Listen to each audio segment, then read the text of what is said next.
আসসালামু আলাইকুম বন্ধুরা। আসসালামু আলাইকুম।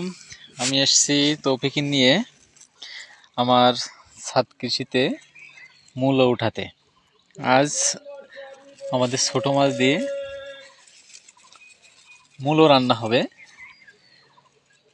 মূলোটা শীতের শেষ অংশে লাগানো তো, মূলোটা খুব বেশি বড় হয়নি এখনো, কিন্তু মূলোটা এখনই আমরা ফাঁকা করে দেব। সাথে সাথে আমাদের মূলো যেগুলো থাকবে সেগুলো আরো মোটা হবে। মূলোর পরিচর্যা সঠিকভাবে নিতে পারিনি, যার কারণে মূলোটা সেইভাবে ভালো হয়নি। তবুও শীতের শেষে মূলো অবশ্য খারাপ লাগবে না, ভালোই লাগবে।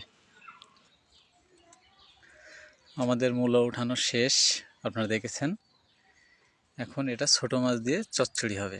সবাইকে মূলো চচ্চড়ি খাওয়ার দাওয়াত রইল। মূলো আমরা পানি দিয়ে ধৌত করেছি। আমার ছোট ভাই তৌফিক হাসান, তার হাতে এখন মূলো আমরা এখন বাসায় নিয়ে যাব এবং খুব মজা করে রান্না হবে। ঠিক আছে, আপনারা যারা খেতে চান অবশ্যই কমেন্টে জানাবেন।